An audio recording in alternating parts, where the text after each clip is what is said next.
Nom Nom delivers fresh food with whole ingredients backed by veterinarian science. Science tells us that a dog's health starts in the bowl, so improving their diet is one of the best ways to help them live a long and happy life.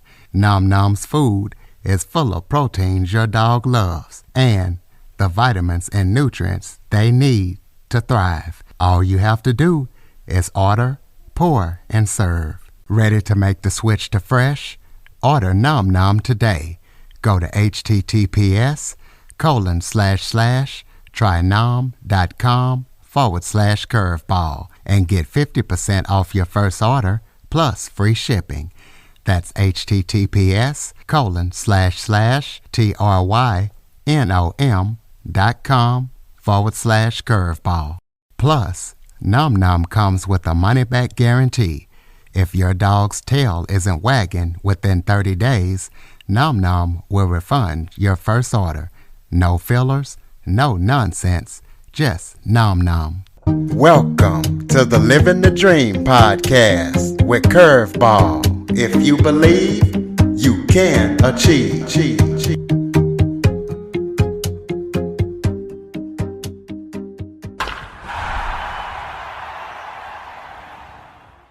Welcome to the Living the Dream with Curveball podcast, a show where I interview guests that teach, motivate, and inspire. Today, I am joined by Doug Fleming. He is an author, a U.S. Navy veteran. He is a veteran support advocate, a motivational speaker, life coach, and business consultant. Doug started his military career when he was 17, and now he is helping out in the areas of mental health and veteran support advocacy. So we're going to let him tell his story and talk to him about everything that he's up to. So Doug, thank you so much for joining me today.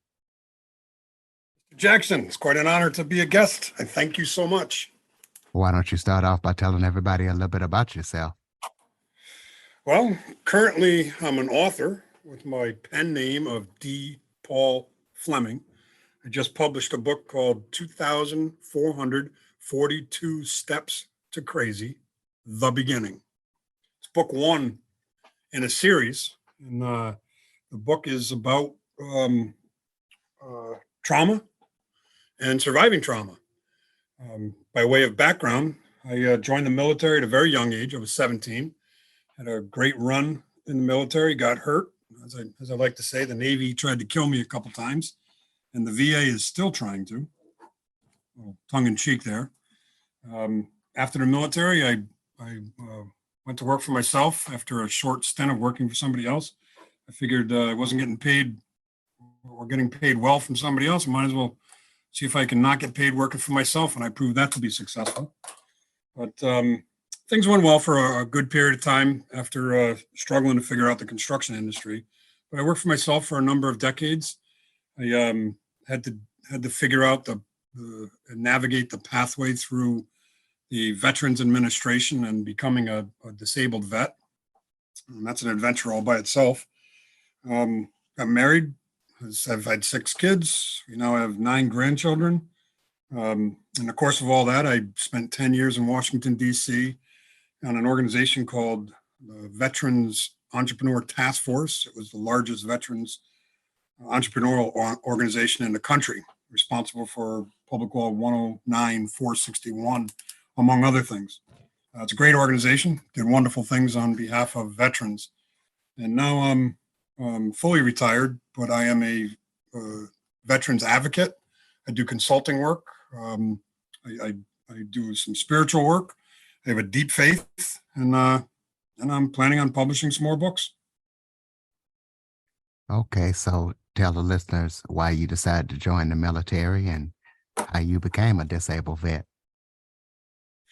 Well, those are both great stories. I was planning on joining the military, but I had a gentleman in a black robe who sat up on a bench overlooking everybody in a particular type of room, who was very encouraging for me to return to his presence with some enlistment papers. So while I was planning on joining the military, I was done so with a little bit of encouragement. Um, but I had a rather challenging upbringing. I was on my own at a young age. But I managed to get through high school, get my diploma. Quite a struggle, but I pulled it off. And then I joined the military, like I said, at 17. And by the time I was 19, I'd already been all the way around the world. If anybody's ever seen the movie The Hunt for Red October or read Tom Clancy's book of the same namesake, I was on that boat, USS Dallas. In fact, right before I got discharged, one of the guys on the boat went to Hollywood as a technical advisor for a couple of weeks. Anyway, in the course of serving the country, I got hurt um, doing what you do in the Navy, and they discharged me to the VA. VA sent me a letter saying I'm a disabled vet, and that particular adventure started taking its course. An interesting adventure it's been. Okay, well, I know in the green room you told me that one of your passions is mental health, and you would like to talk about mental health and all that you're doing to make it a mainstream discussion. So go ahead and tell the listeners about it. Yeah, that's a great topic and a great subject. One that took me nearly 40 decades, or 44 decades to come to terms with. Well, the physical injuries that I suffered from serving our country is one thing. What I never got a handle on was the hidden injuries, the mental injuries. And for decades, I was fit to be tied that I didn't have PTSD or I didn't have mental issues, trauma related from either my military service or my life prior to the military.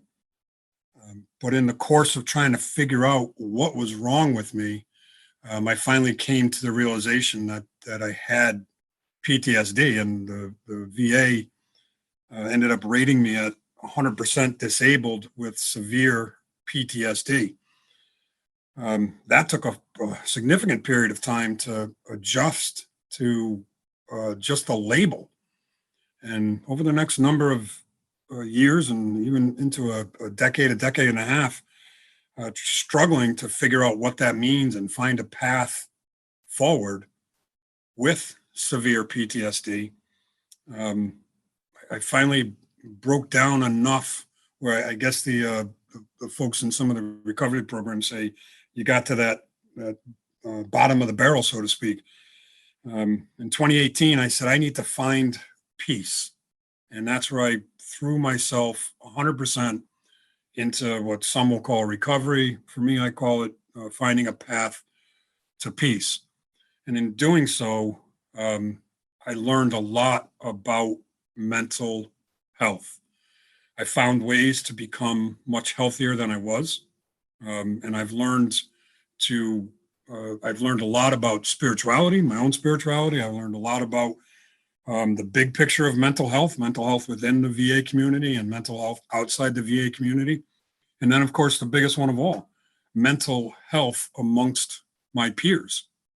Anybody and everybody else that has been through trauma or has suffered abuse or, has been, as I like to say, earned the title of PTSD. Now, the book I've written, it's focused with a mission of helping others talk about trauma by talking about my trauma. One thing I've learned is that if you want to learn to heal, if you want to learn to move forward, then you need to learn to talk about your trauma. And as I've gained ground on talking about my trauma, I've released a lot of pain, a lot of anguish, and I've begun a healing process. And it's become amazing. I've learned to find my best inner self. And that's something that I focus on every day. Well, you are also a veteran support advocate. So tell us exactly what that is and what you do and all the people that you've worked with to try to help veterans navigate post military life and as well as navigate the VA system. Yeah, again, Mr. Jackson, that's another great question. And there's a lot to it. So I'll try to stay on bullet points. um, on the physical injuries and the VA system. Um, I'm pretty passionate and pretty good at helping fellow veterans navigate the VA system. The best organization that I work with is the DAV, Disabled American Veterans. They've always been a tremendous advocacy group. And again, all the organizations out there are great. They're all helpful. But the ones that the one that I like to use the most is DAV. But what, along with the DAV, guys like me who have been through the process and learned the ropes, it's very helpful to for others, for us to help navigate and explain to our fellow vets what's coming, what are you going to be facing, what's it like, and that's on the physical side. When you're dealing with the mental health issues, that's a whole different animal, so to speak. And I spend an awful lot of time helping not just fellow veterans, but anybody that's dealing with mental health issues. So I work with vets on the physical issues outside of VA and within the VA. I help fellow vets navigate the VA system, whether it's getting into the system or whether it's getting your disability or your claim processed. And I work with veterans and non veterans on mental health issues. My focus and my determination is to take this discussion of mental health so mainstream that the discussion or any conversation on mental issues is commonplace and the word normal fits in, feels like, is part of the everyday discussion.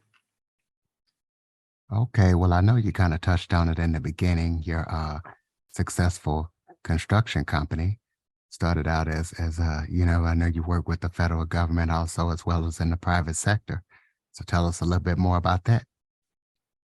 Yeah, when I came out of the service, I had a great set of skills from the military, but I had no worldly knowledge of construction. I had no experience with it.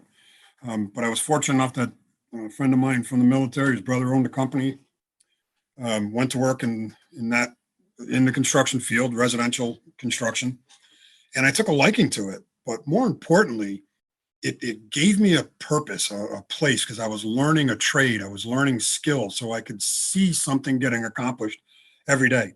And for me, digging a ditch was an accomplishment. It felt good. It felt like I was doing something. So what I didn't know then, and I know now, was it's hugely beneficial for people, at least for me, or people that I know that are like me, that suffer from PTSD. When you get into construction and you're digging a ditch, it seems like it's mindless, but to us, it's very rewarding. So when I started out in construction, I didn't know anything, but I worked my butt off. I learned a lot.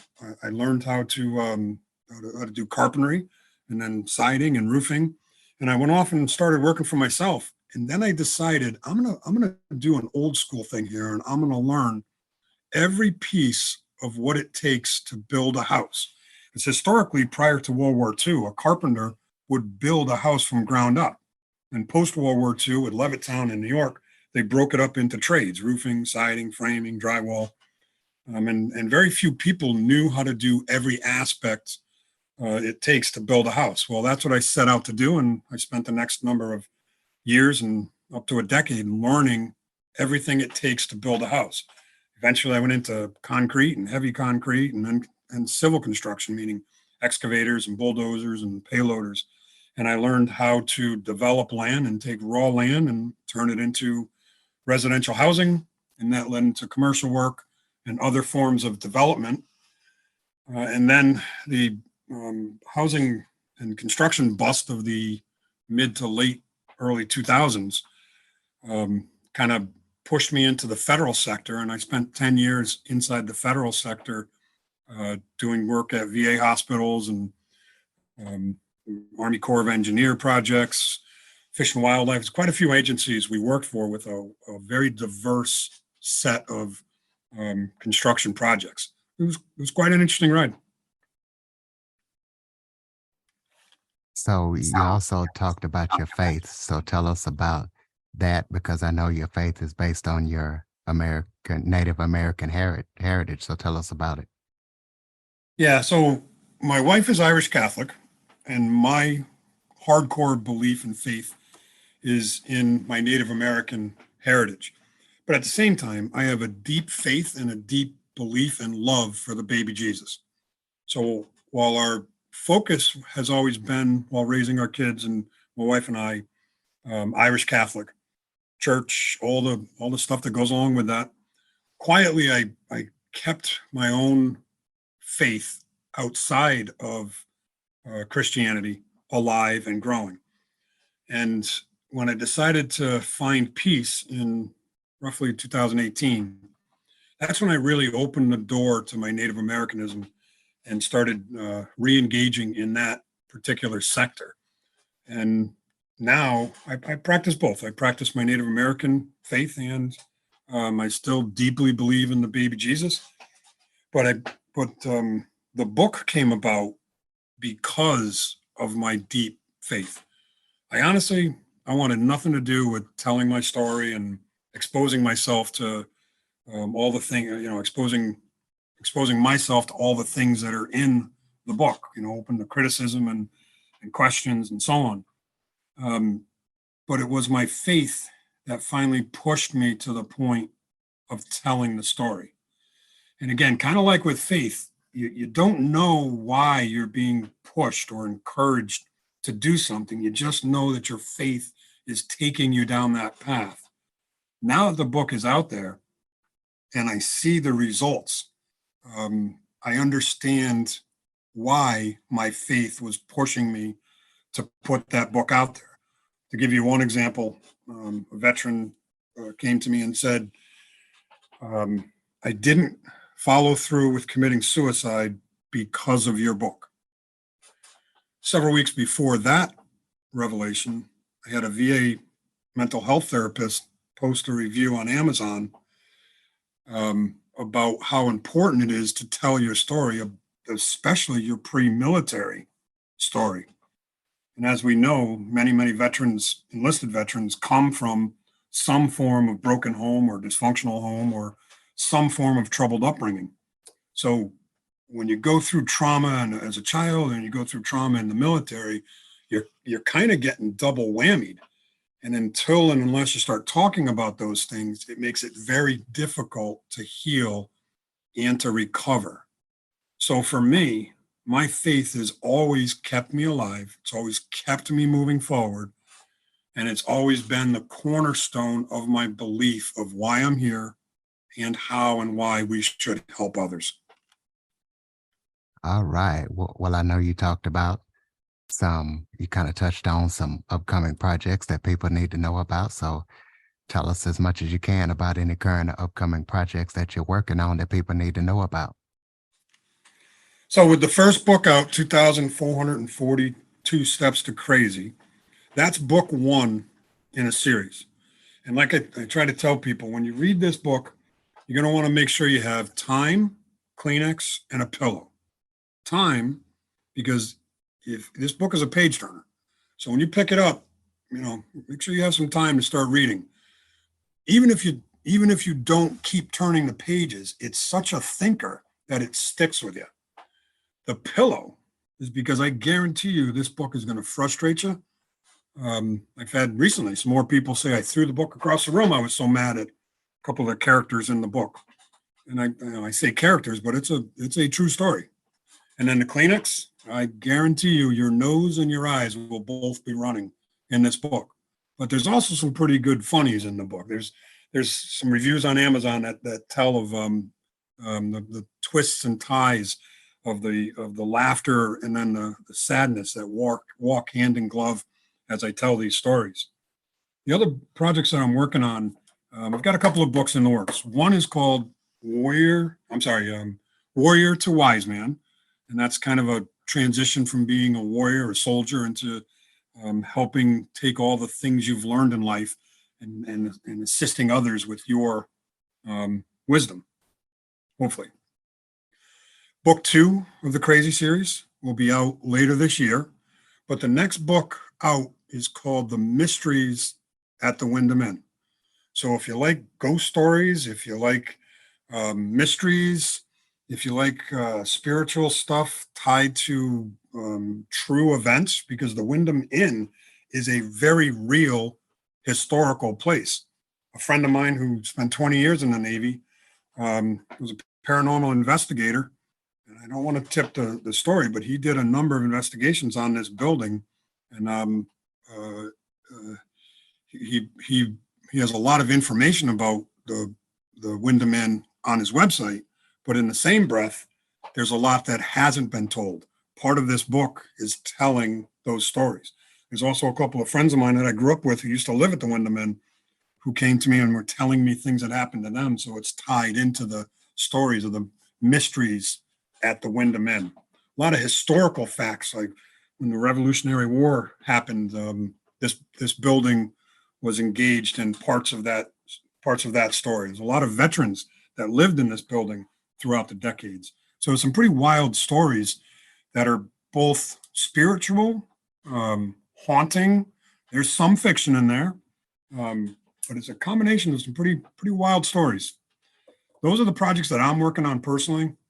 Outside of that, on the veterans' behalf, we're doing a lot of work to bring mental health issues into the light and helping people talk about their trauma. So the working with folks to deal with mental health issues, that's kind of my passion. Writing the books and telling the stories, that's kind of the leverage behind the passion. Okay, well, how can everybody keep up with everything that you're up to? To throw out your contact information, any websites that you might have. So you can see all of my good stuff on blackhawkbooks.com, www.blackhawkbooks.com. If you want to get a hold of me, I'm on social media now. The best place is D. Paul Fleming on my Facebook page. I'm on Twitter and a number of other ones, but the best place to get me is on Facebook. If you go to my Facebook page or if you go to blackhawkbooks.com, you can get my email address if you want to reach out. If you want to buy the book, the easiest way is to buy it on Amazon. It's 2,442 Steps to Crazy, The Beginning by D. Paul Fleming. Okay. And if you go to blackhawkbooks.com, you can also get a autographed version of Mr. Fleming's book. Yes, sir. Close Yes, us out sir. with If you want a John Hancock, reach out. absolutely. Close us out with some final thoughts. Maybe if there's something that I forgot to touch on that you would like to talk about, or just any final thoughts you got for the listeners. Yeah, I want to close out with emphasizing mental health. The Veterans Administration's position is that 22 veterans commit suicide a day, but that's not the real story. The real story is 40 to 50 veterans commit suicide every single day, because roughly 30% of the veterans are plugged into the Veterans Administration. Those outside, that's 70%, don't get counted in that number of 22 a day. Now, it used to be that Vietnam veterans were the highest demographic of veteran suicide. That demographic is unfortunately shifting. And with 20 years plus of war, my own personal belief is that if we don't get a handle on mental health, we're going to be staring at 200 veteran suicide a day, or is it 2,000?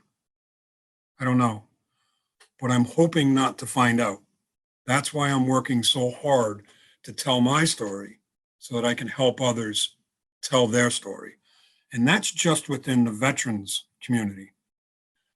Outside the veterans community, I was on another podcast where this wonderful young lady was talking about her suicide attempts and how many people have come forward to me from outside the veterans community to talk about mental health.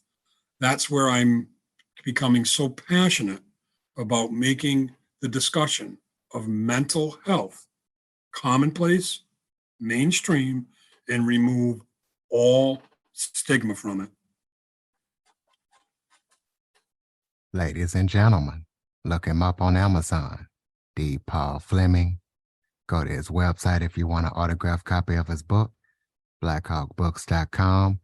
Check out everything that he's up to. And if you know somebody that's a veteran that needs to check out everything that Doug is doing, give this episode to him. Please follow, rate, share this review this episode, and share it to as many people as possible. If you have any guests or suggestion topics, send them to cjackson102@cox.net. As always, thank you for listening. And Doug, thank you for joining us today and being willing to share your story. Thank you so much, Mr. Jackson. Keep the faith, keep moving forward. For more information on the Living the Dream podcast, visit www.djcurveball.com. Until next time, stay focused on living the dream.